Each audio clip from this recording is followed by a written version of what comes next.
আপনারা জানেন দাউদ হায়দার যখন আল্লাহ নবীর বিরুদ্ধে কবিতা লেখলো, রঙ্গিলা রাসূল বই লিখেছিল, এক যুবক আল্লাহ নবীর সত্যিকার আশেক সোজা গিয়ে জিজ্ঞেস করলো, তুমি কি সেই লোক?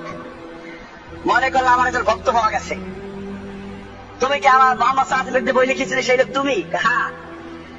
আস্তে ছুরি তাদের গায়ে মুখে ঢুকিয়ে দিয়েছে। যুবককে গ্রেফতার করা হয়েছিল।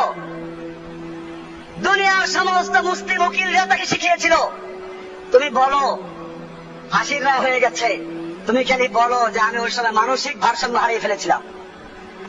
যুবক কি বলেছিলেন?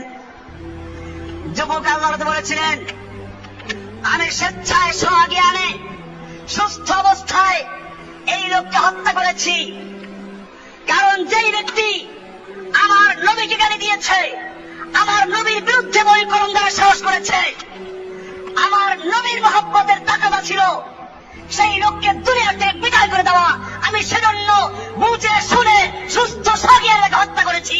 এজন্য যে আমার ফাঁসি হয় আমি মাথা বেঁধে রাজি আছি। এছাড়া কাটকার ছেড়ে পায়ে মোহাম্মদ লে যায়।